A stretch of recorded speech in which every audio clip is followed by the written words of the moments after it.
And we are live. Hi, everybody. Evening. Welcome. Welcome back to another episode of Behold Lore. I am your host, Zora from E3, here with my lore masters, Rhojinquest and HBFox. We are taking a small little break from our final episode, technically, of the Destiny Forged Campaign 2 epilogue, as that is a scheduling say issue, just more of a organizing a schedule to where we can do that with Raven, so we can get Raven involved in that. So for now, we have something fun, and we're going to be talking about the big bads of campaigns. And it is such a broad topic because it's everything of what makes it big bad, what's inspiration of big bads, all that stuff in between. So what we're going to do is that for the first part of this, we're going to be talking about explaining everything from our point of views as DMs, what are considered, our big bads and all that stuff, and then kind of get into the nitty gritty of all the questions, of course. So, first things first, we'll go to the man himself that comes up with the most big bads, Roshan. Tell us a little bit about your inspiration behind what you do to create your big bads. I'm muted. It's honestly, I don't really plan for the big bad at the start of the campaign. Like, I normally won't have the big bad ready and raring to go until a couple sessions have gone through and the players have made certain choices. As your choices are like, I let the choices of the players tend to shape the big bad most of the time. Now, there are times where I will have the big bad pre-planned, like campaign 3. But in like campaign 2 wasn't really much of a big bad planned for the time. Just because of all the overarching backgrounds of the characters that could have gone numerous ways. So once I get like an idea of how the characters and everything are going to play out and the actions that they've done in the past couple episodes, I start crafting the big bad in the background. And it's sometimes somebody you meet in passing, or they'll hear like a random rumor about something happening, and then I'll just try to tie it into a couple of the play sessions to get them going.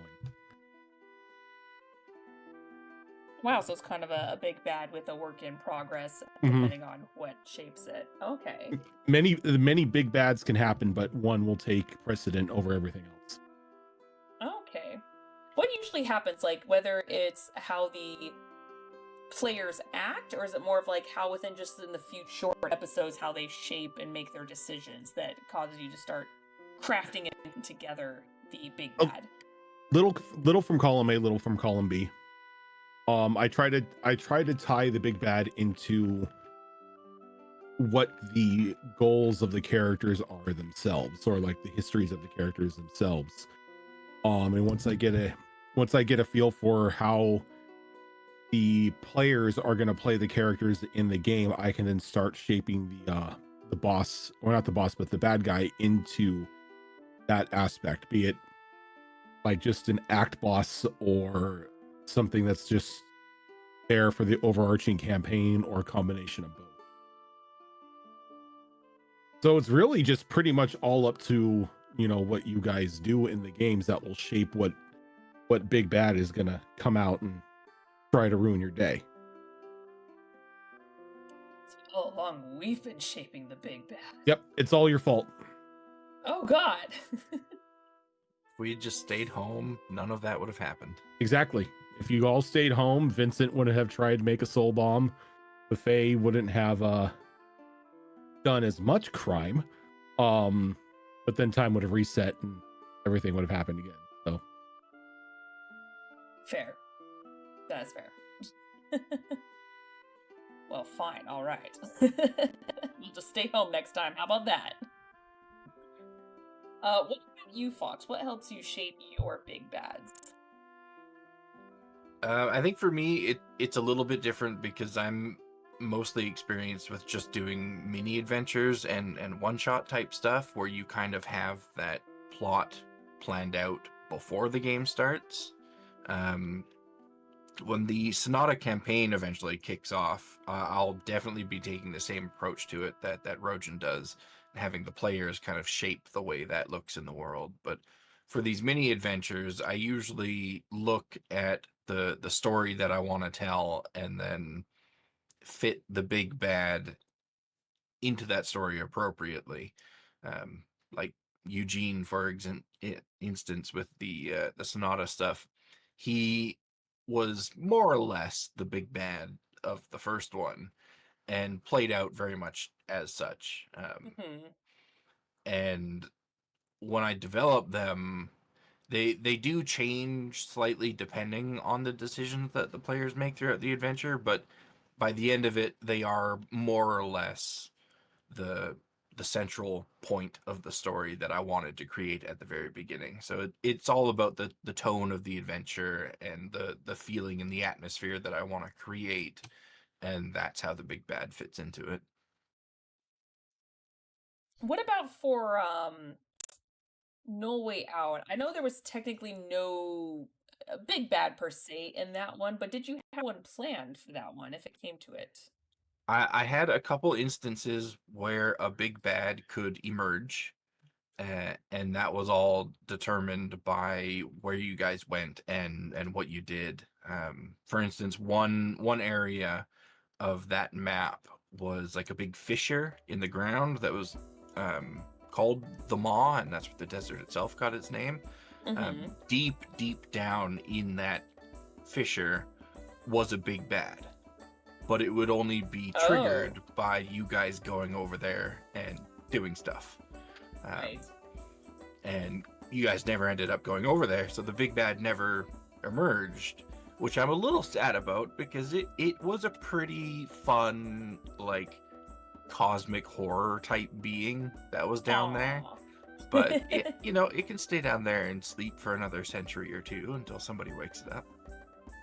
Until somebody in campaign 4 falls down the fissure, and then, well, yeah, we have Zatrot 2.0. Exactly. Well, there we go. See, it'll happen. And for that campaign specifically, I was also aided a little bit by what was happening in Destiny Forged at the time, because that allowed me to pull in creatures that otherwise wouldn't have shown up, but because of stuff that we were doing in Destiny Forge, that triggered those events in No Way Out as well. That makes sense, yeah.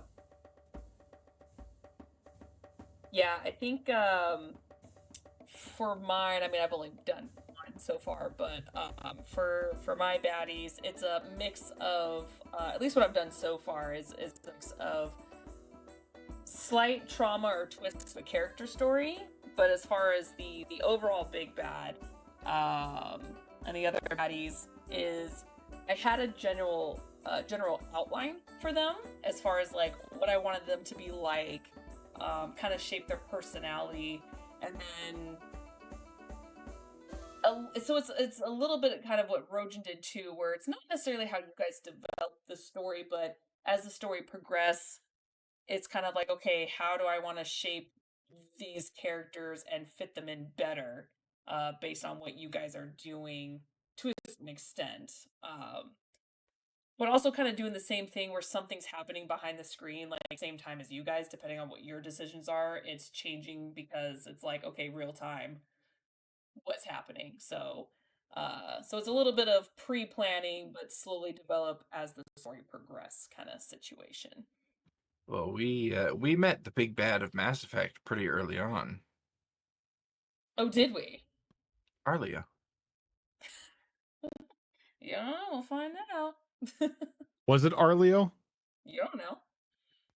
According to Vera, it is. Story's not done yet. I ain't saying shit. But in Vera's eyes, he's the big bad. Why is he the big bad in his eyes? Because of his secret room? Because he betrayed everything that the Turian military stands for. Just on that alone? That's all it takes. That's fair. Okay, perfect. I know it's still pretty early on, but just out of curiosity, that's been revealed so far. Or not, you don't even have to give a name or detail, but what are your guys' favorite bad guys that you have created and have come across? That's a hard question That is a hard question. We've 'Cause I- come across a lot of good big bads. because Mhm. I tend to love all my villains. It's fair. I don't know if I have a favorite. It's kind of like asking a parent, who their favorite child is. Everyone has a favorite child. I think Don't tell Matt. well, you tell your favorite when the other ones aren't around to hear it, Exactly. but then you tell them all that they're your favorite so that they start to fight each other over it. Exactly. Let the war commence amongst the family. Exactly. I think one of my favorites, because anytime you remember details about any of these, you go, oh yeah, you know what, maybe that one's my favorite, and then the next day completely different one is your favorite. But currently one of my favorites is actually, even though we just saw him die, Brightscale in campaign 3, because he is, we didn't really have an opportunity to talk to him and learn more about him, but from everything that we have learned, he has very much made all the wrong decisions, but it seems like he was trying to do it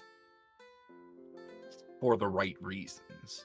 He's a bad guy, but he doesn't seem to be the type of bad guy that just wants to blatantly kill everyone. He seemed like he was trying to do good. He was just doing it in a horribly wrong way. And I think that Yeah. gives a lot of nuance to a bad guy. They aren't just evil for the sake of evil. They're doing all the wrong things for all the right reasons. A Yeah. little spoiler on Brightscale. He wasn't a bad guy. He was just a puppet.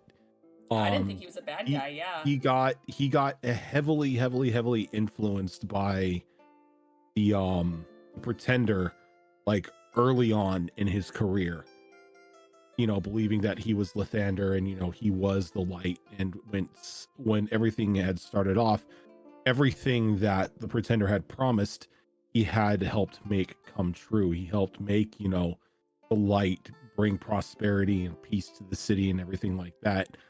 And he slowly but surely twisted Brightscale into doing his bidding, with Mhm. like the separation of everybody with the sun's crest and the placing of the undead seals amongst the snow-covered land beyond the crest. And it was all just a means for him to gain more and more power, because the more fear that was out there, the more people prayed to quote unquote Lathander in the city, and he was able to begin harnessing that power for his ascension. Yeah. So at the end of the day, Brightscale was just a tool to be used. Yeah. Calling him a bad guy never seemed like the right way to go, but I guess he if we were the protagonists of the story, he was like the antagonist, and the Yeah. antagonist is never necessarily a bad guy. He was the Yeah. unfortunate and unwilling antagonist. Yeah. He pretty much had the veil pulled over his eyes, and he thought what he was doing, like you said, was good. Yeah. He thought Yeah. he was bringing the light and keeping the light for those who were deserving of it. That's kind of what I took from it. It's like, yeah, some of the things may have seemed that he was a bad guy, but I was like, no, he totally got tricked and then manipulated and then Yeah. kind of fell so deep into it that he believed the lie so wholeheartedly that that became his downfall. Unless, of course, there was a twist where no, he was a willing participant the whole time. But it's Oh, definitely no. what I got from it is like, no, he was manipulated to the point to where it was Yeah. so believable. His faith kind of blinded him that it wasn't the real one. Yep, it was pretty much everything that he believed and he trusted was a lie. But Yeah, by the time, even if he had realized it, it was too late to go back. Yeah. and I think that is it's like a staple of a really really good bad guy, where at the beginning of an adventure you look at the bad guy and you're like, wow, I just straight up want to stab this guy until he's not breathing anymore. But by the end of the adventure, you're like, I think maybe I can help save this guy. And that's how I felt about Brightscale. At the beginning, I just wanted to kill him, but at the end there, I was like genuinely sad that I didn't have the opportunity to maybe save him. The opportunity to save him in that encounter was there. It was before, but though before it could present itself, a certain Goliath cut him down where he stood. You know what? That's okay, because if we survive this battle, I have a book that I can use to cast True Resurrection with. This is true. Mhm. Yeah, very true. Yeah. What about you, Rojin? I don't know if I Pick a have child. pick a child. Um oh, there've been so many. I don't know. I tend to really like the villains who really just get down and just fuck with the characters. It isn't just, oh, I'm sending my minions after you to kill you. No, they have that hand in, everything, and they're there to twist the knife deep when, they get a victory. Kind of like with what Vincent did. With, even though he had like a whole undead army and everything in his at his disposal, he was somebody who was always there at the front for a while, making sure things went down, making sure everybody knew who it was that was doing this to them. There was no second guessing that it was somebody else. You knew that the Lich was there. He was the one that was doing everything to you. And it actually, after the whole ordeal with the complete collapse of the Brotherhood, is when he started, really putting it out there that he was going to be the one to bring everyone to subjugation, to, help Ash see where her family belonged on the food chain of everything, until he was brought down by a certain ratling. Womp womp. Womp womp. Yeah. Which was still Because I've had those, apologetic villains who've had that, reason as to why they're like the way they are, and some tragedy in their backstory and everything. But I really like the absolute bastards who are there because they want something and they will do anything to get it. There's no apologetic backstory. There's no, oh, I can save this one. It's like, no, it's either you kill them or they are going to kill you. Yeah. There is a certain special type of fear that comes from villains that are doing what they're doing simply because they can. Yep. Yeah. It's Do I need this kingdom? No, but I want it. It's And I will commit horrible acts amongst its people until everyone bows and loves me. So terrifying. I think that's one of the reasons the movie Strangers, the horror film Strangers, because at the very end, ask dying, and they're like, "Why are you doing this?" All they said was, "Because you were home." That's it. There's no logical reason, and that one line alone is terrifying. So the same thing with villains, where it's like, "Why?" I was bored. No, yeah, it was just like that's kind of terrifying. Yeah, that's when you think about it, it's no bueno. So yeah, I think my definitely loved Vincent. part of it because it's tied to the story. I think it's hard. I think honestly, and granted, I guess it technically doesn't count anymore, is Candy because of her development, starting off as technically this evil character, super creepy, like actually like sent chills down my spine and everything, to the point to where you had to question our sanity and logic. Like, wait, is she or is she just fucking with us? To the point to where, okay, now we know to a certain extent, okay, maybe she is good. But it was just that weird mindset that you presented to us of like, well, is she or isn't she? And it was hard to trust, and I love that because it's like, oh god, do I go with logic or do I get more information? What do I do? Because she was a bad guy at first. Yep. And it sort of plays off even more for those who were involved in the game since the start, because you were there when Candy was born, and then you had to deal with her when she attacked the little family cottage, and then going into the whole church ordeal. It's like, okay, are you good, or is this just your final evolution? Yep. Which was really hard to say. Had no idea. And I remember that episode of me just constantly scratching my head going like, do we kill her? Do we trust her? Like, I don't know. This is actually legitimately hurting my brain. Yeah, the end of that adventure in the church there, that was some of the hardest thinking that I think we've ever done as a group, trying to just decide, what do we do here? Yep. I think we got to the conclusion pretty quickly about the other priest. We're like, yeah, no, you're an ass. We need to go. But it was Candy who we know out of character what she is and what she's capable of, and it was like, what? What do we do? Oh, so well played. But yeah, ridiculous.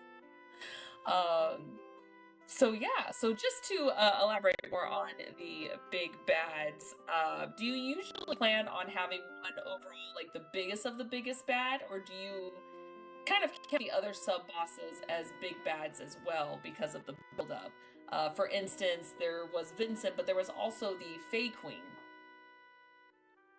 that was, I would consider, a big bad as well, and it was just a matter of like which was the bigger threat kind of situation. For question, both were. But yeah, so do you plan for multiple big bads, or just kind of once again kind of see where things develop and go, you know what, I'm having another one? I let you all pour that gas on the fire.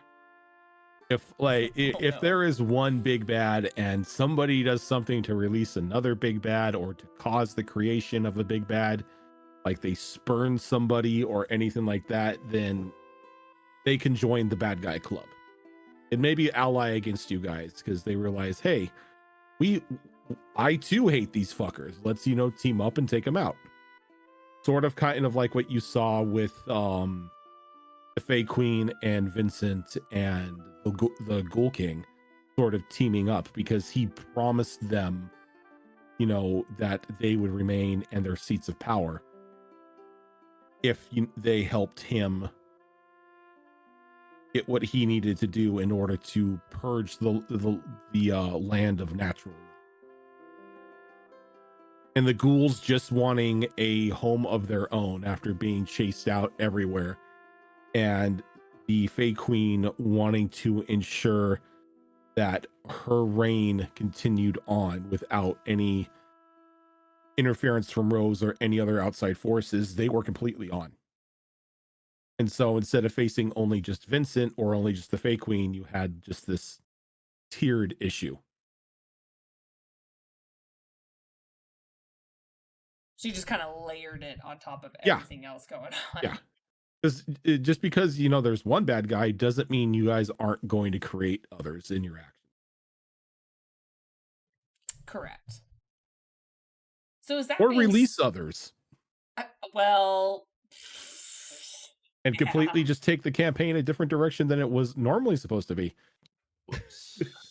yeah. Uh, with that being said, with what's going on and how quickly it's transpired, would you? I know for effects like especially the ongoing campaign of Destiny Forge Campaign 3 that we're going up a big bad, but is there someone even worse out there because of this? Oh god, that's terrifying. Because while he's a big bad, this isn't, the end of the campaign fight. This is just the end of the first act. He's your first big bad. Which is terrifying.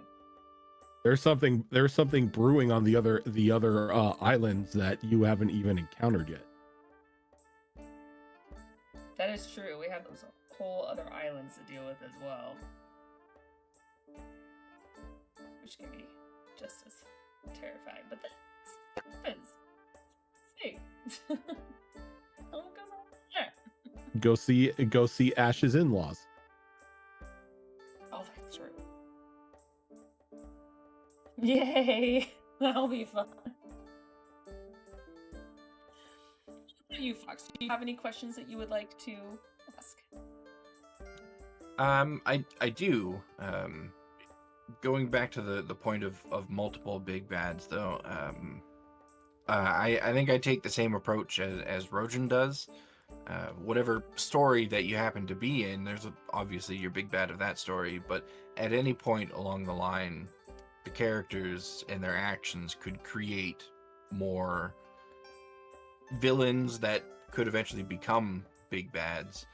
And I do also like to have like one overarching threat, let's say, that can span like multiple acts. Like in Snara, there's the Shadow, which is ever present in all the adventures and will be in the campaign as well. But that isn't necessarily the big bad that you're up against, but it is a constant threat in the world and a point that will have to be dealt with eventually. So I like that approach that Rhojin takes of having those multiple layers and those multiple opportunities to create your own worst enemies. I think that really gives a lot of depth to an adventure. Yeah, I agree 100%. That being said, segue into a question here about a potential big bad that we never actually saw. I forgot for a long time that it even existed, but when I was going through my notes a while back to compile our Pantheon, I came across my notes about the Lord of the Void, who is the creature that was attempting to be summoned using those 3 artifacts and the librarian to do that summoning. Now, if you need 3 super powerful artifacts and like the god of gods to do the summoning of this bad guy, what the fuck is that bad guy? That's a good question. What is the Lord of the Void? Don't know. Maybe he'll appear later on. I hope not. Well, now I kind of want to create a character that can use void magic and just be a little cheeky and find out. Void magic is terrifying. Cassius I could lives tell in the you void now, and he probably doesn't know what the Lord of the Void is. I could tell you right now, the Lord of the Void is a game over scenario. You cannot beat it. Oh shit. It's pretty much like a Galactus level planet eater. You cannot defeat it. That's kind of what I assumed when I was writing down a brief little description of the Lord of the Void. I ended that description with, to summon a lord of this cosmic horror would undoubtedly be toying with the apocalypse. Mm-hmm.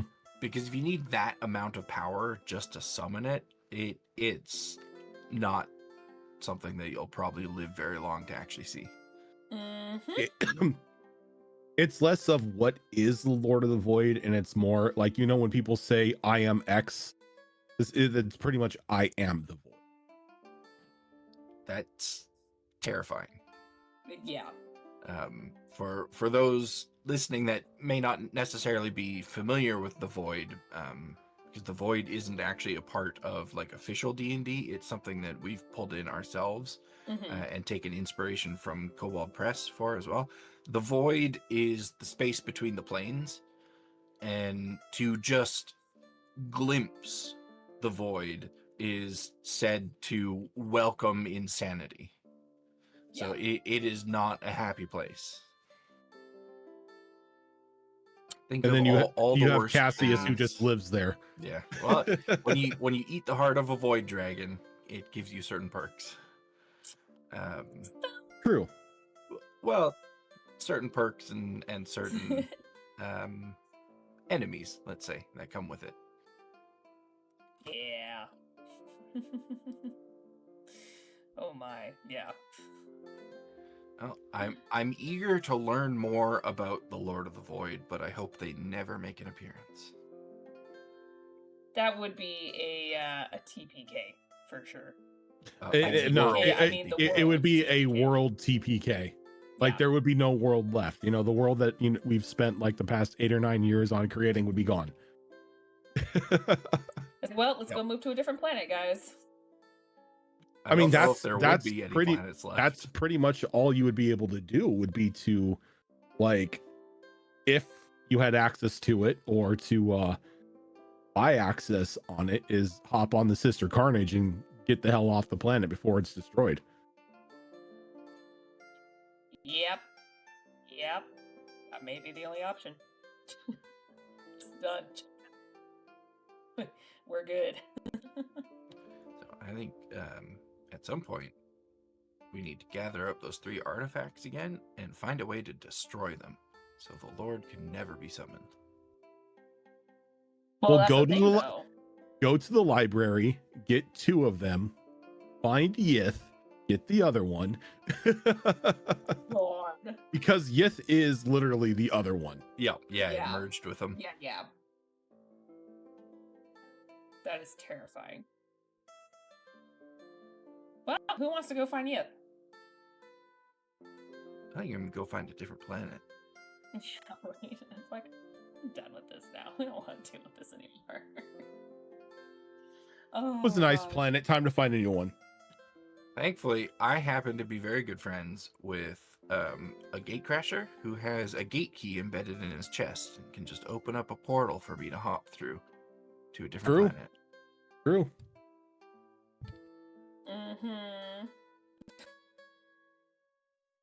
That is true. And just GTFO. Good times. All right. So yeah, all campaigns have ended. We're done. We're retiring. Goodbye. Good night. That would be both really cool and really depressing for that to happen in one of the campaigns. Like if it happened, say, in campaign 3 and the world ended, and now we're at a point in all these other campaigns where we're doing our best to resolve our stories and defeat the big bads, while the players know that, yeah, that's great, but 40 years in the future, the world's going to end. So what you're doing now doesn't really matter. Exactly. Doesn't matter. We're just here for the ride. That is it. We're done. That's it. Also terrifying thought. Yeah. All right. So what we're gonna do, unless anyone else has any other questions, we actually have quite a few questions lined up. Yeah, I saw that. I was a little surprised. Everyone loves a big bad. I'm excited. So we'll see what we've got. So just for my sanity, we're just gonna go in order. But yeah, so Siva has a 3-part question.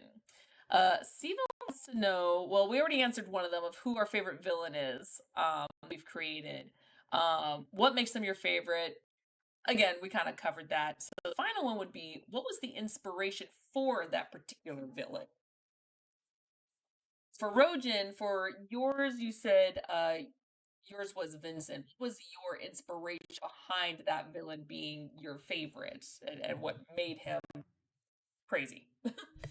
Well, my inspiration from Vincent, like a lot of everything else that I create is based off of, you know, whatever song I'm listening to when inspiration hits.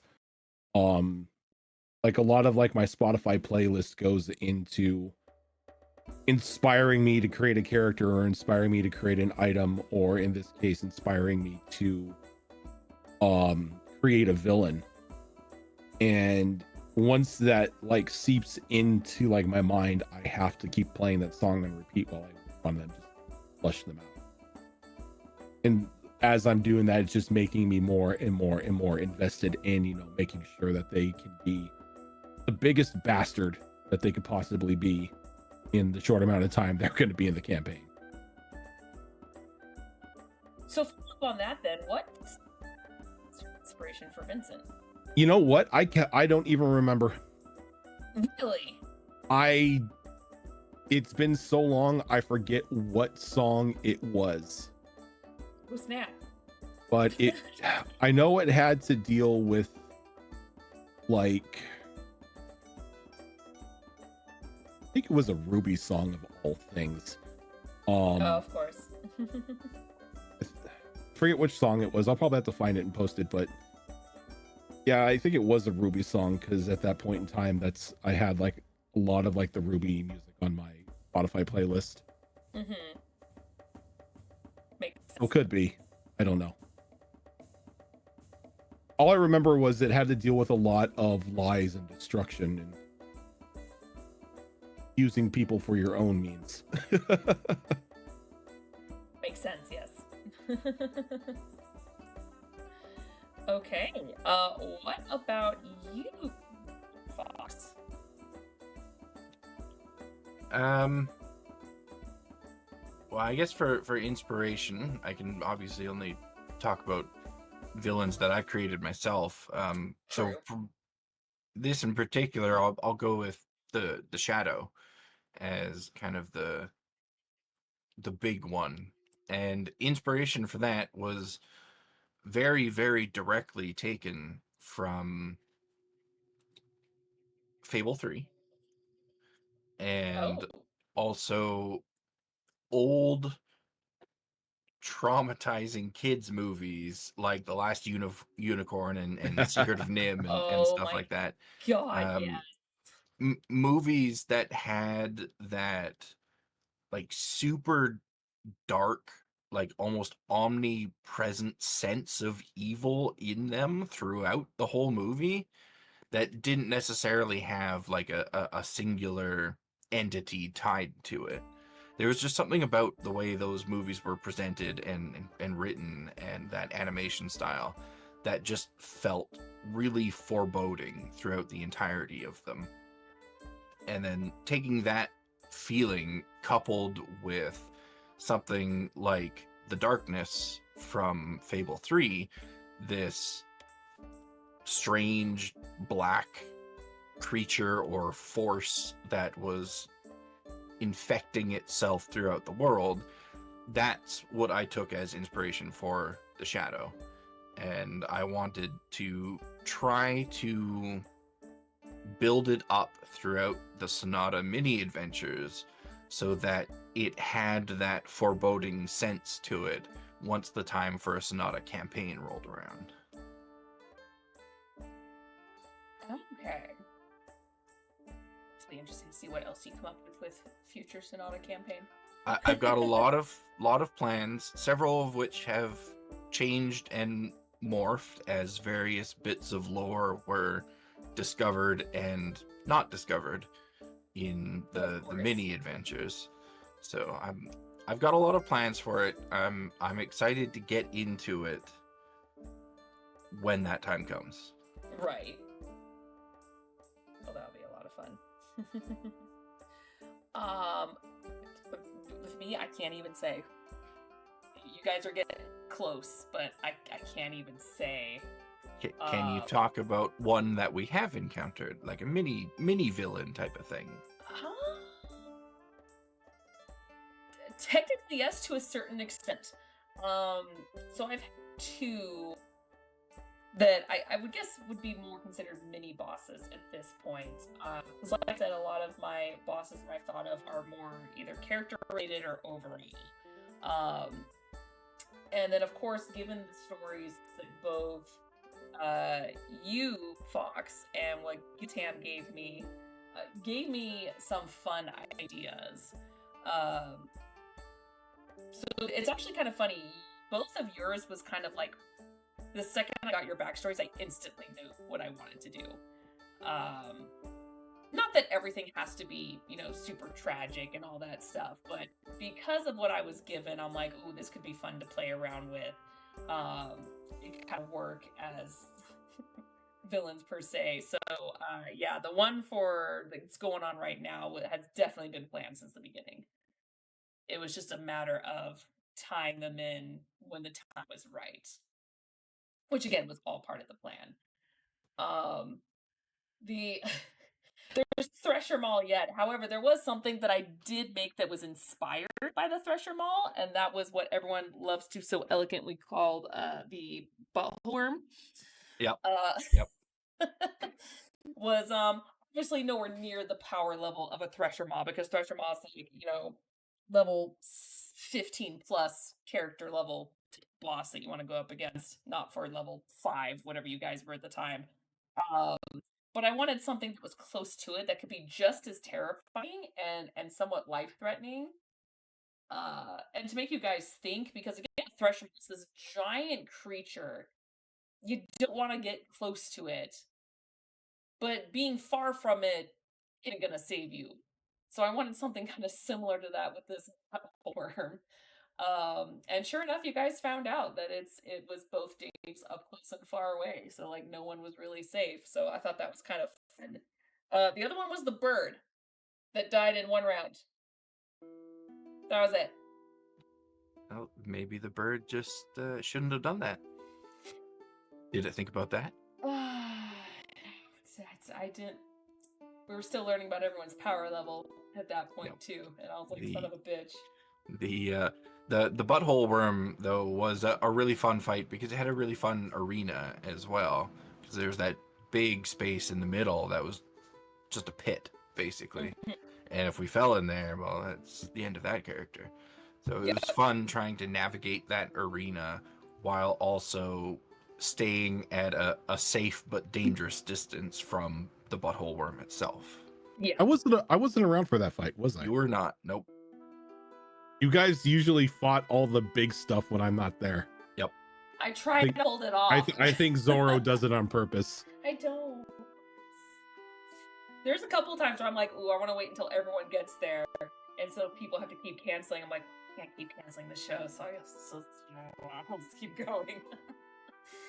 So there are going to be some boss fights though where I am flat out just refusing to progress until everyone's there, because it's mostly for lore reasons.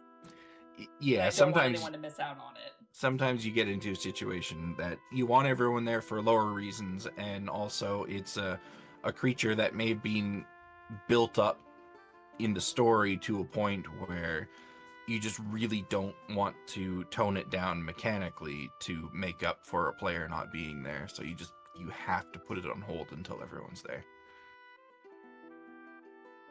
Pretty much, yeah. So it's because I know in my mind that it's gonna be fun if it goes at full power, as opposed to like nerfing it, which I normally don't mind. There's been a couple battles where that's happened where I'm like, that's fine, I can nerf this. This isn't like, crazy. But yeah, there's definitely some fights where that's actually kind of funny, because I've been waiting twice your guys' dice are too damn good. I had this ice monstrosity that you guys were supposed to face. Your dice just went nope. Yeah, there's something about that campaign that our dice are just with us when we need them to be. That never happens in any of our other games, but for Mass Effect, when we really need them, they're there for us. It's weird. Yeah, it is. Just like, yeah. That's why you just mad at it though. It's so good. That's why you just secretly set an astronomically high DC that nobody can make. Sometimes you have to, yeah. Like, sure, you can true. make that stealth to DC 9000, but sure, go ahead, try. That's like this is not a spoiler at all. I think it can go without saying. Yeah, to a certain extent on the Citadel, you guys can hack into things, but certain things you guys want to hack into, I'm gonna tell you right now, impossibly high DC. It's not gonna happen because the security on the Citadel is second to none. There's no way you can hack that. The galaxy's space station. Yeah, there's no way. So to a certain extent, it's fun to see what you guys can do, but yeah. And also, I mean, it's never explicitly mentioned or happens or anything in any of the games or any of the comics, but in the back of my mind, I've always felt like if you mess with the Citadel too much or in just the wrong way, you're gonna have like a swarm of keepers on you, just tearing you apart. It's true, because a lot of things people forget is that the keepers are completely a mystery. Like, even to the lore, they're 100% a mystery. So, but you have, there is some stuff in games where the keepers are just like, no, bop you, no. But they've been there since the beginning. Like, when the Citadel was cave creation, they just have always been there, and people are like, what? What are they? So, it would be kind of funny. I have something kind of planned in the back of my head if someone decides to, like, fuck around and find out with one of them. Like, what could potentially happen. It's like you see this cute little creature that becomes like a level 30 boss. It's like, no, you don't touch that. The squirrel. Area. Yeah.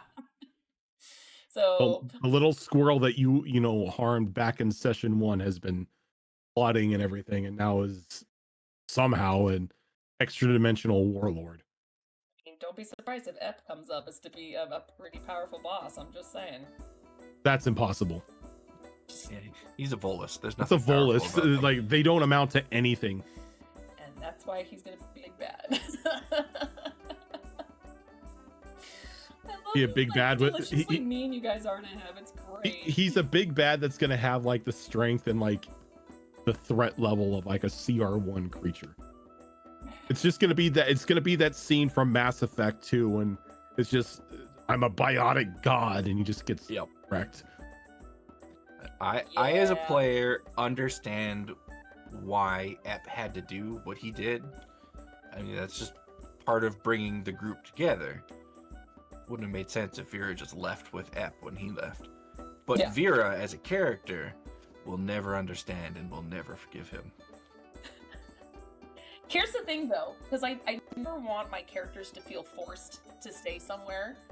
Like, you guys did have to be a group. You guys could have done your own thing. I actually, depending on what you guys did, would have determined how you got off that planet. There was a good chance you all could have gotten off and hitched a ride with Ep, actually. But you guys discovered some things and didn't do it so eloquently that it kind of became a oopsie go.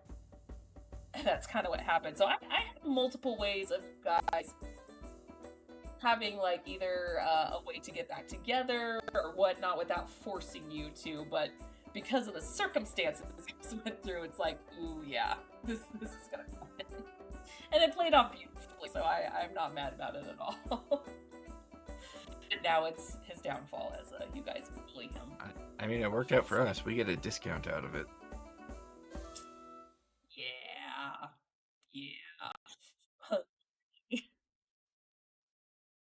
The poor guy. But yeah, so that's that perceived buzz. Now we're just talking about people who are going to become baddies at this point. Gilatam asked, if there was ever someone who was supposed to be a villain, not because of player shenanigans, if there was someone who was supposed to be a villain, but not because of player shenanigans, that we never met. We talked about the shadow creature that we never came across. Was there a villain that we were supposed to meet but didn't in any of your stories? Multiple. Oh, really? Mm-hmm. Because Like who? I'm because curious. because you are playing in a living world, there is shit going on at all points in time to Mm-hmm. where you're off on your own little, adventure, but because you decided you didn't want to go to this other city, stuff happened. And maybe the local militia took down the villain or the villain was successful. But there are multiple villains that you have not encountered or have not yet encountered. Oh my. Is there a chance we will encounter them? Depends on where you go. It's always an That's fair. option. And when you encounter them, they may be in a stronger position, or they may be weaker, or they now may be the people who need help. Oh shit. That's an interesting concept, actually. Okay. Because Oh. there are also villains who, have been looking for the characters and just never found them. Oh no. Tickles One you in danger, girl. one being the dragon that you all ran afoul of in Withered Wastes. He just never found you after dealing with Zellark. Mm-hmm. Or the red dragon from I think about that one every once in a Campaign while. 2. Yeah, but the red dragon didn't want to kill you. He just That's wanted true. Ash. He was just go on. This Okay, go on. he was flirting and showing you like the size of his treasure hoard and everything. Phrasing. Mm-hmm. He felt that Ash was flirting with him a little bit. So I mean, the temptation was not gonna lie. I mean, he's still out there somewhere. Campaign Should ring 4. out of it. he is still most definitely out there. Oh, that was too funny. So I actually do have a couple as well. Go for it. Related to that question, specifically because Gillatam clarified in chat, NPCs or encounters that could have become a villain but didn't because of what players did. And yeah, there was a few in No Way Out. The one that you didn't meet, obviously, down in the bottom of that fissure. But there was a couple that I had stuff planned for in case things went south.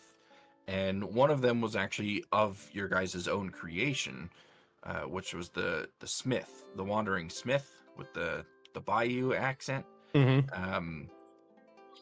He only existed because you guys came up with the idea for him initially as a joke, but then it developed into a thing. I'm like, yeah, I'm going to use that. But if you guys had decided for whatever reason that, I don't know, you wanted to rob him or something, then shit would have gone south real quick. Because I had this whole like arc for him planned out just in case. As a player, I know how players operate, and just in case, this guy could be like the big bad of that adventure if you guys did him dirty. But you didn't, so that worked out. I mean, No Way Out 2, if it ever happens, you guys do still owe him a potion of longevity, so, there's that. And another one that had the potential to become maybe not necessarily a big bad, but certainly a villainous character was Reen, the bird girl that you saved from Kay. Oh, yeah. Had you guys not intervened, and if the dice had allowed it, she could have potentially escaped from Kay before being killed, and that would have kicked off a whole anti-Knoll arc from this geomancer bird. So that had the potential to turn south real quick as well. But you guys were good people, so they didn't turn into villains. Yeah, we did something right. Oh, that's perfect. Okay. kind of going off a little bit of what Gilatam said. I'm just going to skip around for just a moment just because it goes hand in hand. Azrin was asking, how close, if at all, has a player come to being a villain?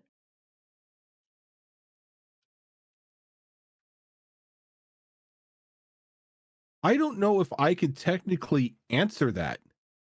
I think that all falls onto the character themselves. You know, if they feel it, or the player themselves, if they feel at any point in time their character, you know, decides to take down the path of the villain, and at that point, you know, they would have to NPC themselves and create a new character. But, you know, due to the actions of the party or due to the actions of whatever happened in the game world, it is definitely possible somebody could become a villain. But I don't feel that is up to me to decide when that happens.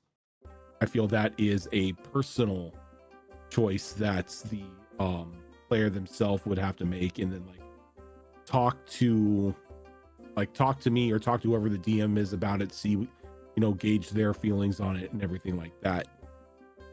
But yeah, I don't think anybody's ever talked to me about, you know, their character taking on the villain role. And I would say there is one exception to that. A character that you and I kind of like wordlessly agreed has become very much a villain. But they were a backup character, so I don't know if it counts for the question or not. And that is Avara, Cassius' sister. She is, like, objectively, she is a villain. She is a bad person, but also not like the take over the world type of villain. So maybe we don't necessarily see her in the same way that we do a BBEG. But yeah, 100% a villain. After the brief moment, the one session that I got to play as her in that campaign, when I swapped back to Cassius, like in that moment, I knew like this is not a player character anymore. No. This is just such a bad person that I cannot play them as a character in the game. She is somebody I get to wield now. Yeah. Oh god. And she's in Tricorn. That's true. She is in Tricorn. She is in the Tricorn. Yeah. Yep. That's terrifying in itself. And if you recall, Pearl's half brother is currently meeting with her in talks to sell their shipping company. Yep. Oh F.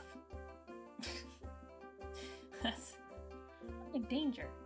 But to go back to the question of non-backup characters, Cassius came close a couple times.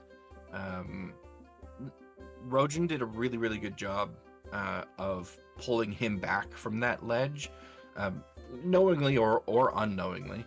I'm never actually entirely sure, but there was a number of times in that campaign where he was right on the edge of, you know what, I could just seize this power and be completely unhinged.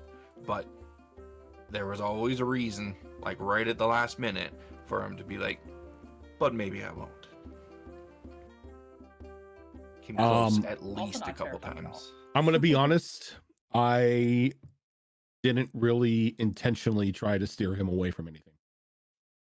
It didn't feel like you were intentionally trying to steer him. It felt very much like you put these things in his path, but it was still very much up to him. Mm-hmm. Oh yeah. Like I put the orphanage up there. You know, it's, you know, up to you if you're going to destroy it. Yeah, I think the most brilliant thing that you did in that campaign, that kept him from going too far down the villain path, was Luxana, the little lantern dragonette. If it wasn't for that lantern dragonette, guaranteed he would have been a villain. Oh my. And now, who knows? Not good. Anything? Well, not necessarily good, not necessarily bad. Just walking that morally gray. Exactly. Yeah. Do you think, actually, you know what, just as a fun little add to that, do you think in any of the campaigns going on right now, who has the potential to become a bad guy? Yeah, there are a couple. Go on. Both Kemek and Mia. Both Kemek and Mia have Uh-huh. that little spark that if lit could most definitely turn them into a villain. Mm-hmm. How very I wizard of them. Yep. agree. Yeah. Especially I now agree. that Travala has been released. I have a feeling if Travala said kill them all, Peter, Kemek wouldn't think a second about it.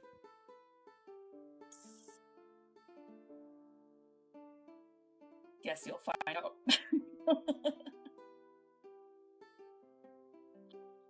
I mean, they are smart enough to know not to follow things blindly. There are certain things that they believe in, so Mm-hmm. Yeah. yes, y'all And will have to see. and with Mia and her like thirst for knowledge and everything, she's the perfect definition of with great power comes the ability to abuse that power. Yeah. Yeah. Especially now with Etrin in book form and in her possession, and just the power that's in that tome could easily corrupt somebody who's not ready for it. Oh, 100%. That's why she's also refrained from using it so far. I think in the back of her mind, she knows, like, she could do great things with that. Terrible things, but great things. Mm-hmm. Wow, that was totally a line from Ollivanders. Terrible. It's true. It was, wasn't it? When he was talking about Yeah. when he was talking about Voldemort. Didn't even think about that when I was saying it. Yeah, he said it allowed him to do great things. Terrible, but great things. It's a good line. It's a... So, yeah. That's, okay, what about you, Fox, for who you think has the potential to be bad? I think there's a couple. In Tricorn, I think Pearl has the potential to go bad and do it in a very corporate way. Yep. Not that she necessarily has control of that trading company, but I think now with Codger and with the veil being lifted from her eyes, if she really wanted to, she could try to seize control of it and just take it from there. If she wanted to go bad, I think she has the capacity to go bad right now.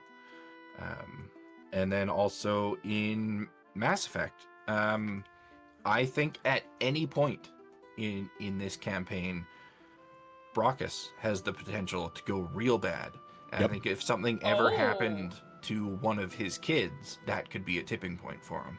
I'll say that I have a contingency plan set in place that if anything happens to Mercy, he snaps, and it's just 24/7 blood rage. Yeah. Specifically Mercy. Because as much as he loves his other kids, they're adults, it's their life. You know, if something happened to them, yes, he would be sad. Yeah. But if anything were to happen to Mercy, here is this little girl under his care who, while she acts like a badass, you know, and she has, you know, she's a crack shot with a pistol, he's still a kid. Yep. Yeah, and once that relationship was established, like in character, that's when I knew, both me and Vera sees it very plainly as well, that there is potential here for some real bad stuff to go down. So we got to make sure that nothing happens to this kid.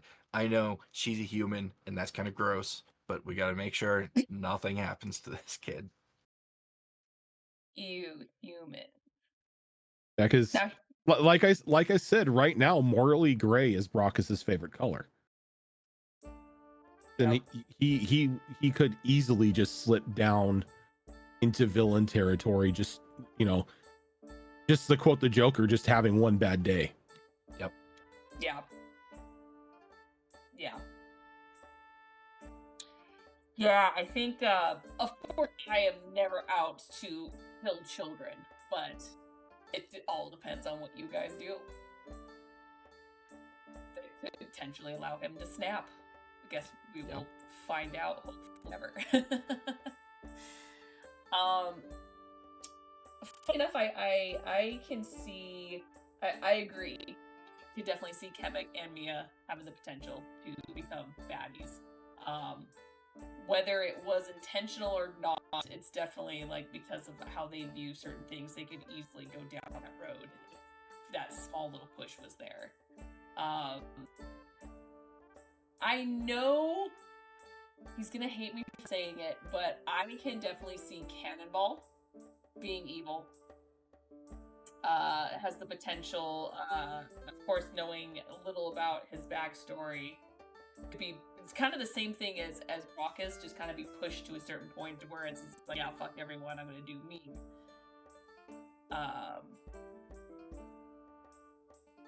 Funny enough, the pointers you put out in Mass Effect, I don't think I can see anyone being a bad guy.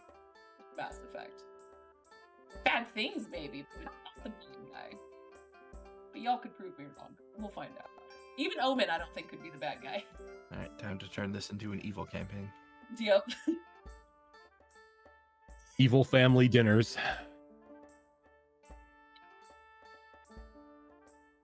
Funny. Yeah, so just to finish up Azrin's questions, was Rose's little sister going to be bad? Like, was always going to be bad? Or was there a way to avoid her being evil? There was, but you guys completely missed it. It's fair.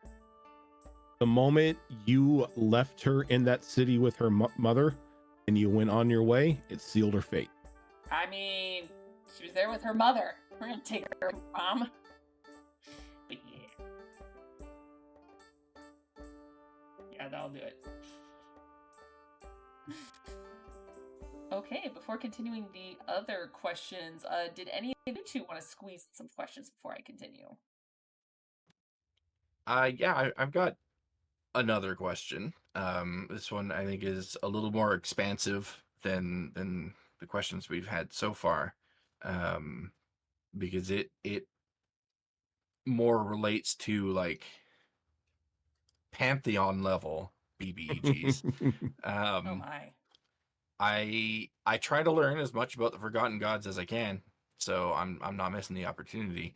They're kind of your babies. You've been responsible for everything about them, and we've seen what Zatrat is capable of. We've heard rumors and read in history books about some of the destruction that other Forgotten Gods have created, and we've even come across the offspring of a Forgotten God and seen the potential that they have. The pantheon of Forgotten Gods, are they all that way? Or is there some quote-unquote good ones amongst them? Ooh. There aren't any good ones. There are ones that more tote the line of neutrality, but there's still that greed and lust for power that runs through all of them. They wanted to, and if they're awoken again, still want to destroy any semblance of what the World Dragons created.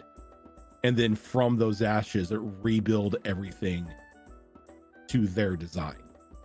Kind of like what the Pretender is trying to do right now. Yeah. Up in Odag.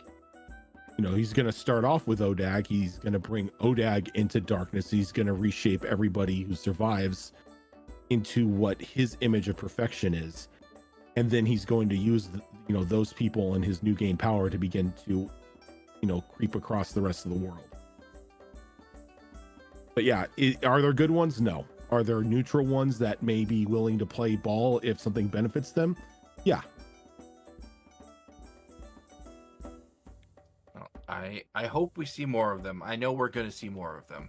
Just 'cause I can see what's happening in the campaigns. There's one currently sleeping in between the Tricorn Isles right now that, Yep. you know, trying not to wake up. They're a really interesting group of characters. The moment you introduced Zatrot in campaign 1, I was hooked.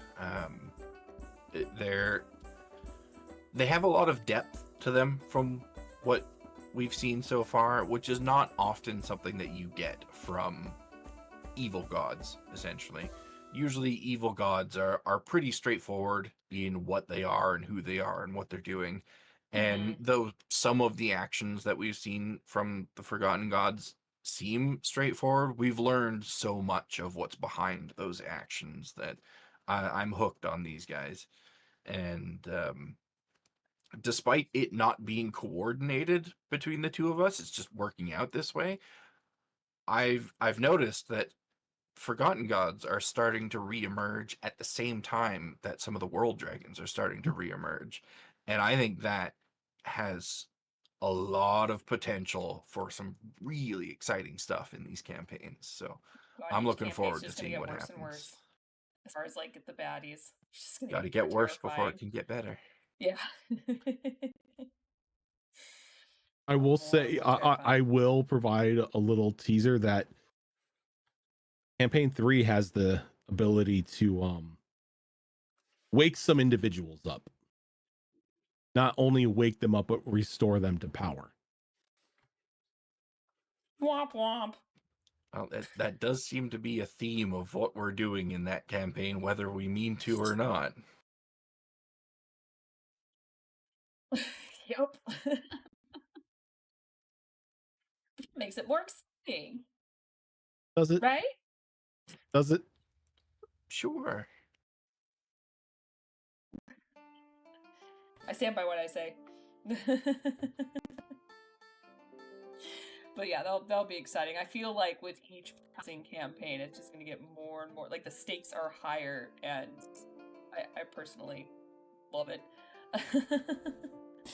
Makes it for interesting storytelling, and our decision making a lot more complicated and consequential. Yeah, and I think that also goes back to what we were talking about earlier with like layers of villains or layers of big bads. You know, you have the immediate one that you're dealing with at any given moment, and you have the small ones that you may create along the way.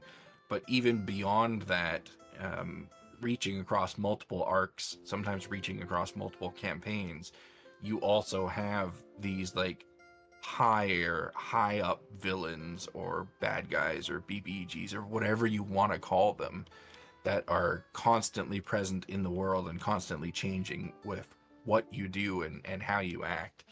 And it creates a type of depth to not just the individual adventures, but just the world as a whole that is just always so exciting. Yeah, it definitely makes it like what's gonna happen next. It's gonna be pretty interesting, especially since you know, everything is continuous. So whatever we do in this campaign affects the next, and so on and so forth, including previous ones, including ones that are out of the timeline but still part of it, like Withered Wastes. Everything it's even into the Wildlands. It's like the world's still going, but hey, what's going on over here? And decisions have still altered and changed certain things that make it fun again for storytelling. So we'll just have to sit and wait and see, and if the world burns or not, and if we're the cause of it. If the world burns, you more than likely will be the cause of it. In one way or another. This is fine. This is fine. So with that, what we are going to do is we're going to go ahead and take a short break before we continue more of the questions. So sit tight and be right back.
And we are back.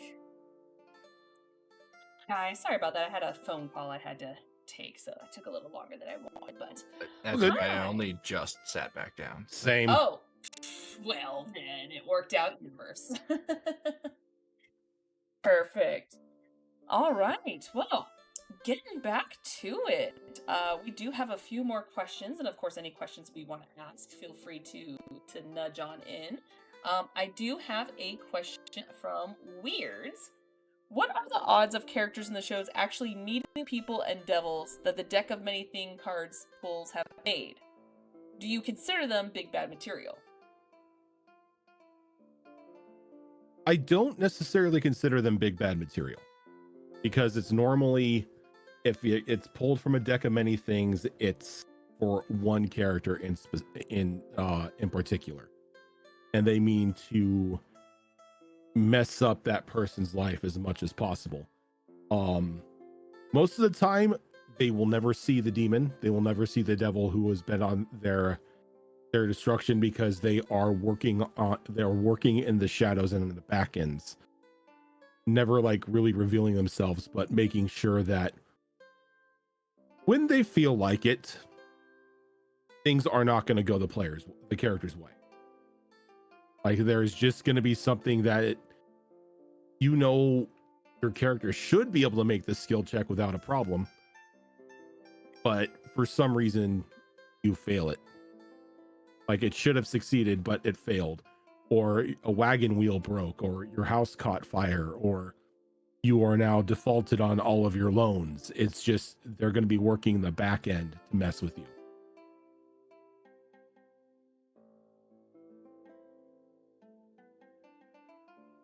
Yeah, because I definitely feel like big bads could potentially be the deck, but at the same time, the deck is so spontaneous and inconsistent that it's hard to kind of work around that. I can definitely see one like being inspired by one and goes off that, but yeah, they're kind of sporadic and far and few between.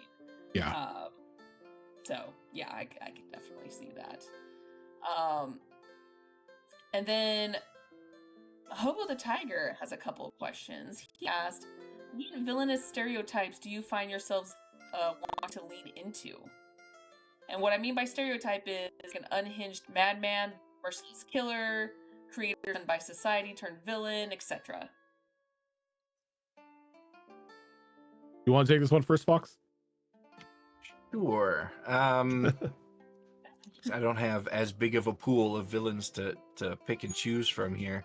So for my own creations, I found myself heavily leaning towards the stereotype of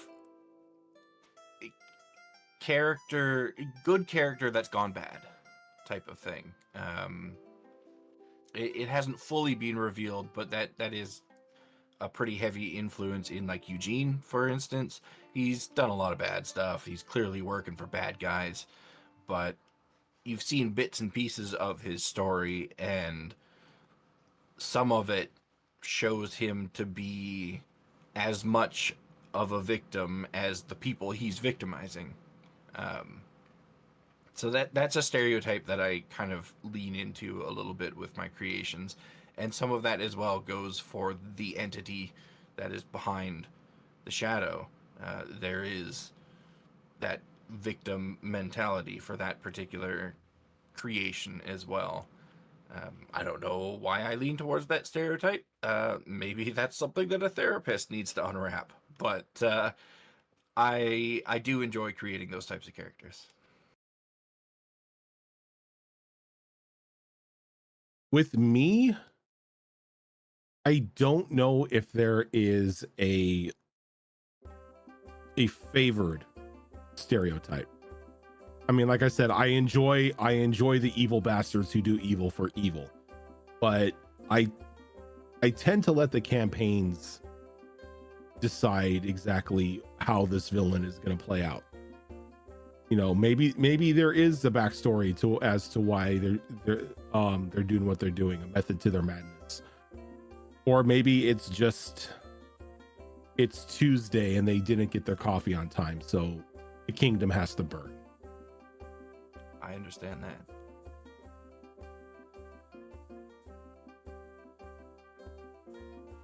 Yeah, I tend to like using a wide aspect of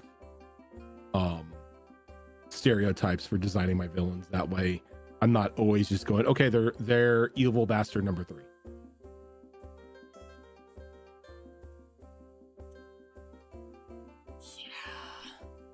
I do love when it switches up so it doesn't become predictable. I do unfortunately tend to lean towards betrayal baddies. They're just so fun. Not always, but it's just a fun concept of, like, oh look, someone you trust. Nope.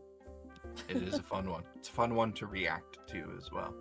Yeah, it is.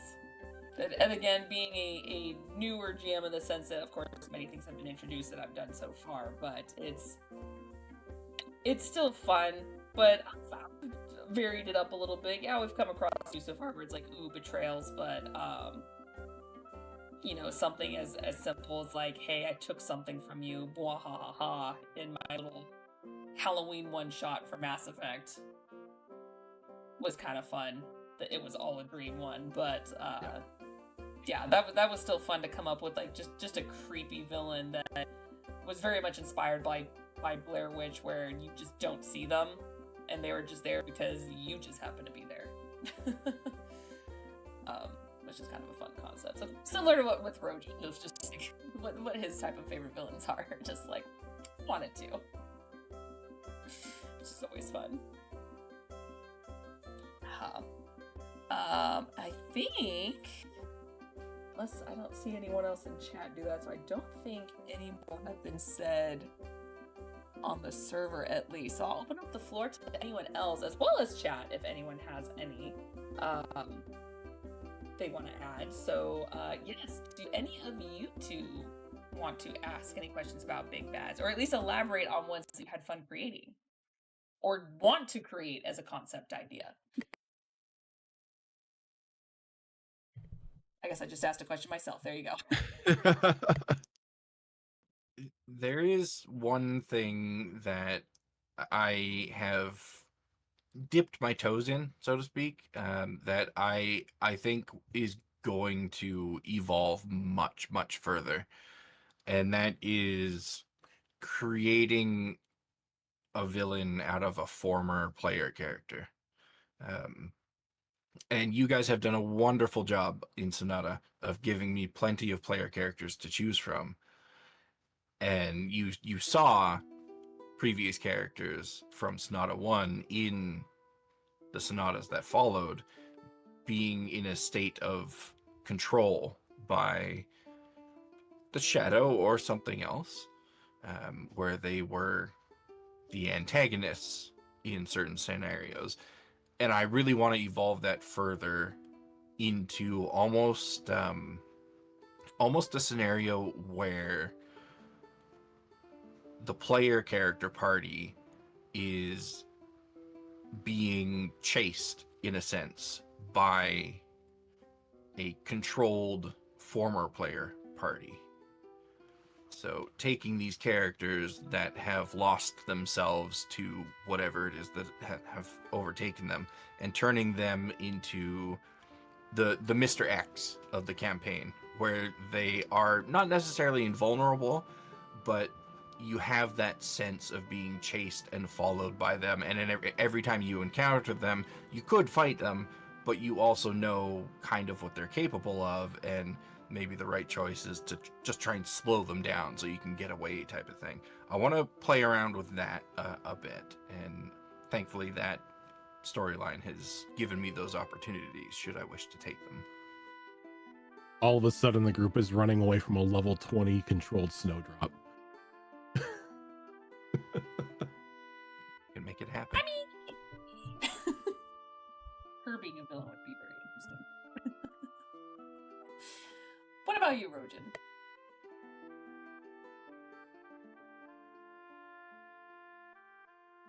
I don't know, honestly. I would love to see.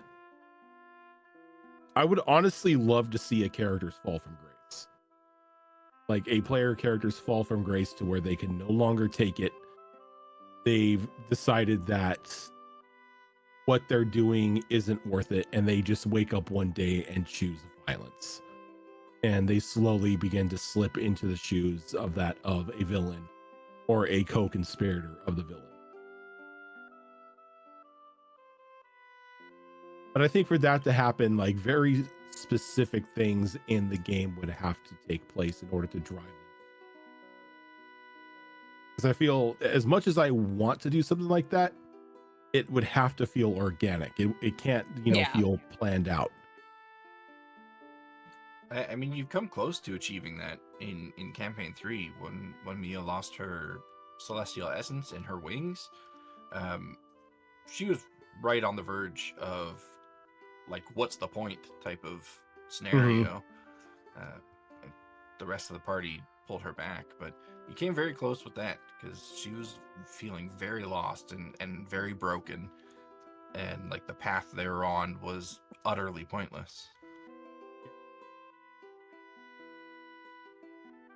That would be interesting to see someone truly fall. It's like I kind of want it to happen, but at the same time I don't, because it's like, no, I've gotten, like, I've created bonds and relationships with these people. For them to turn villainous would be like sad in character. It'd be fun out of character because, like, ooh, here we go. Like in character, be like, oh, here comes the drama.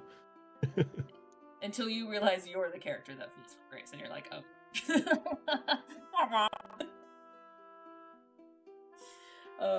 But yeah, kind of like what Rosa was saying. Yeah, it could be potentially Forge or even Gillitam's character, since we have no idea what happened to that little kobold.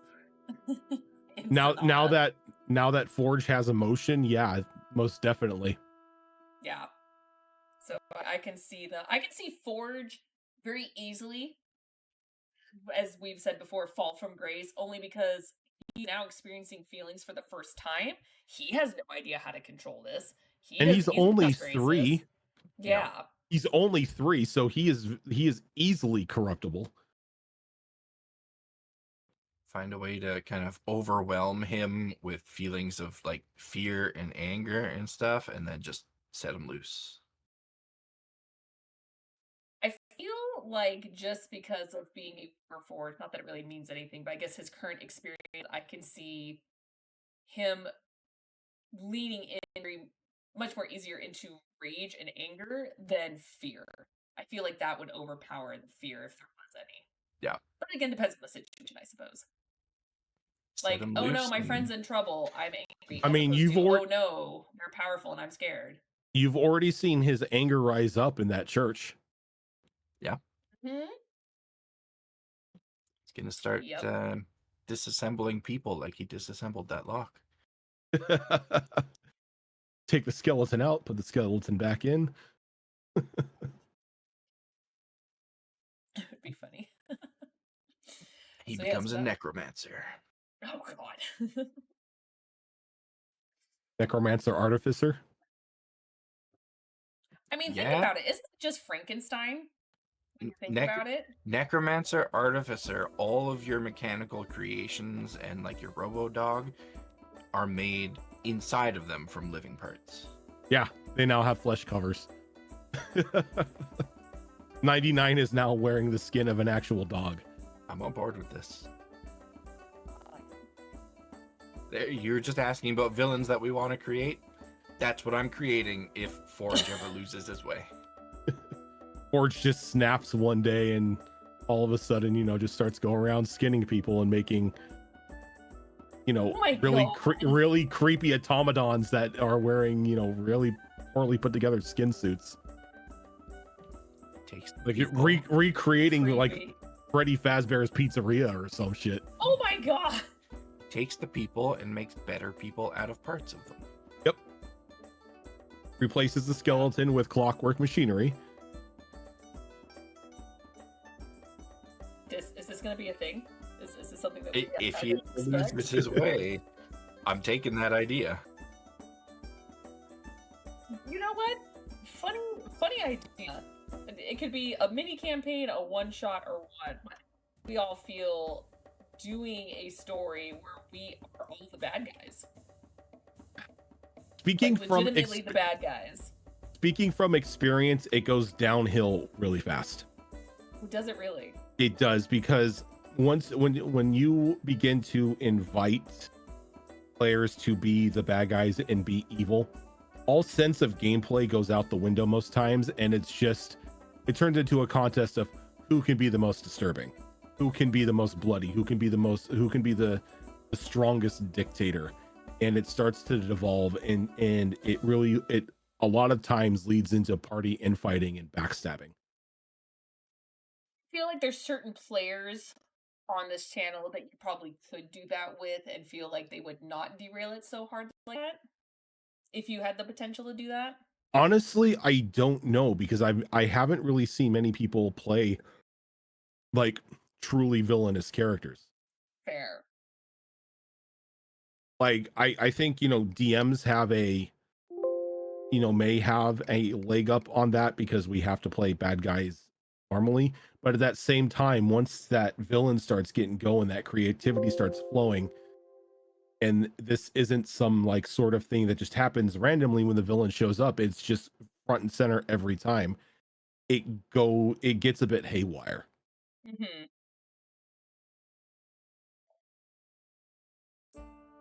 Yeah, that's true. It would have that fear of like kind of a pissing contest of who can do the worst thing. But if you, I guess, yeah, I get it. It depends on people and how well they could do it. It just kind of reminds me of a story that they did on Dimension 20.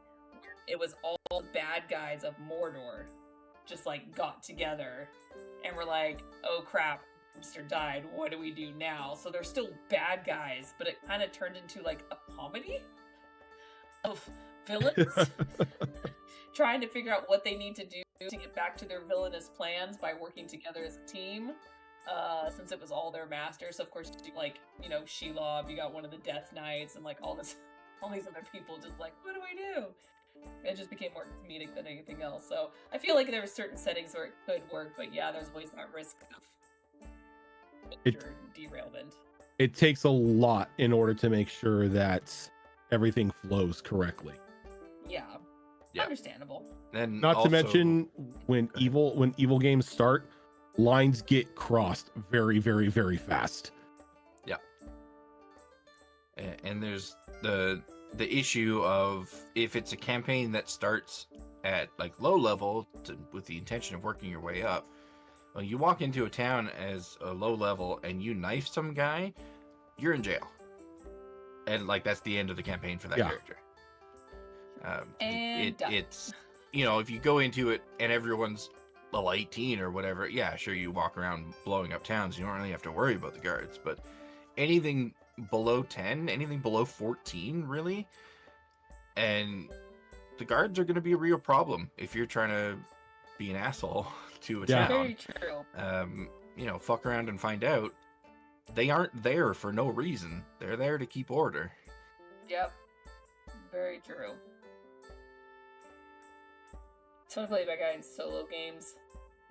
Fuck the game yourself and everyone. Yeah.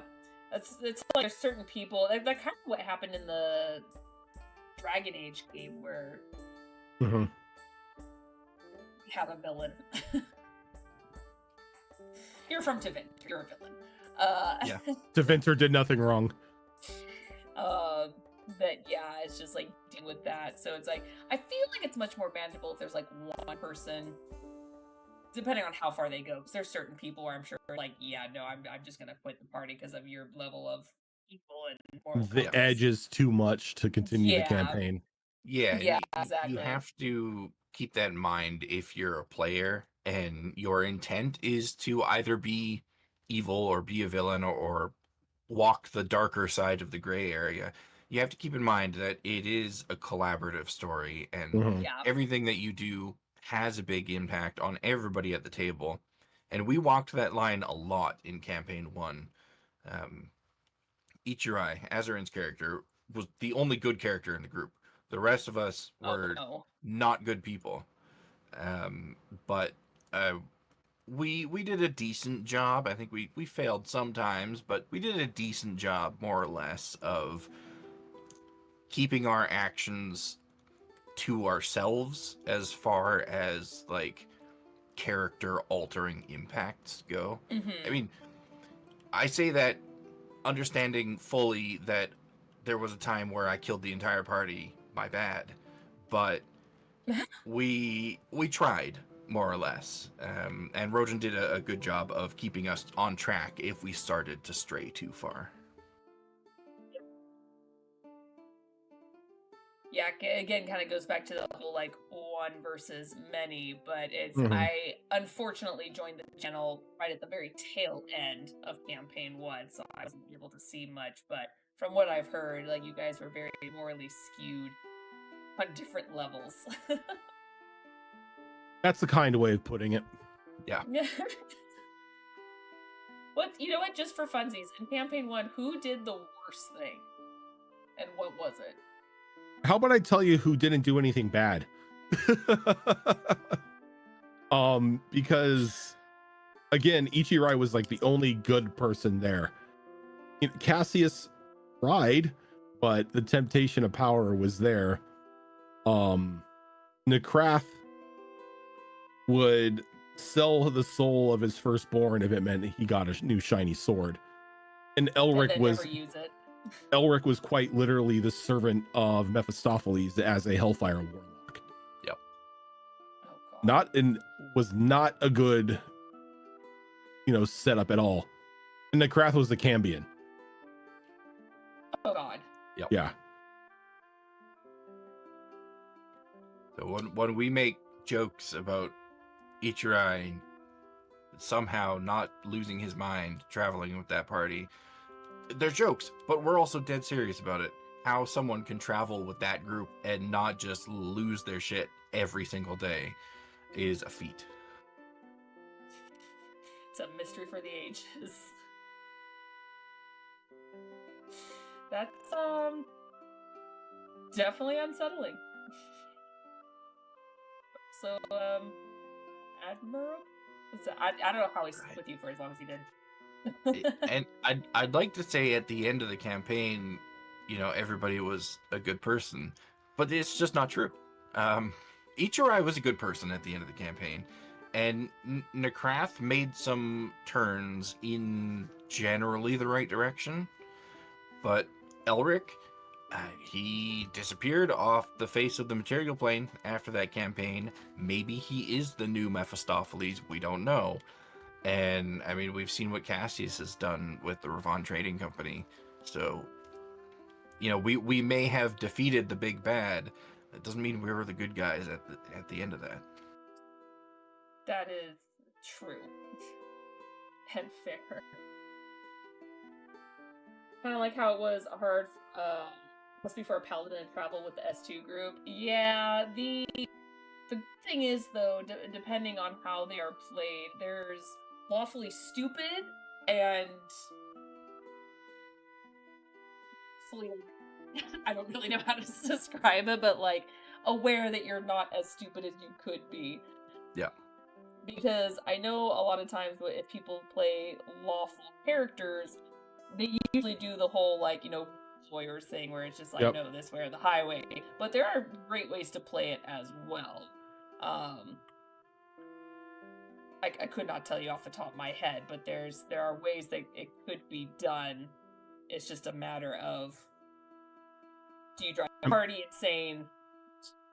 That's why I've done away with alignment in my campaigns, because if anybody rolls lawful good, they're going to cause an issue. Anybody rolls anything beyond neutral, they're going to cause an issue. And if somebody rolls chaotic neutral, it's just going to be they're setting everything on fire because, fire. Yep. Yeah, and I think doing away with alignment is great for RP as well, because now when you approach a situation, if you don't have alignment coming into play, you're looking at the situation as, okay, how would I respond to this as a character? Whereas before, a lot of times you might look at a situation and go, okay, my alignment is this, so I should respond to it in this type of way. So getting rid of that entirely, I think, opens up the doors for a lot more depth to each character. Yeah. I agree. I mean, it's good to have it to see, like, okay, where is their moral compass? But at the same time, it's just like, okay, this is what I'm kind of going for, and then just wing it. Mm-hmm. Yeah, and the same thing applies as well to villains. If they don't have a strict alignment attached to them, I think it opens up the possibilities a lot more for what they do as a character and as a creature in the world. They aren't just doing things to stick with their alignment. They're doing things because that is what they, as a character, decide to do. Agreed. Which again is why I appreciate that there's no alignment stuff. Like, it's more like guidelines. Like, it's kind of where I want to go more compass-wise, but other than that, it's whatever happens. And those alignment, always, of course, can change.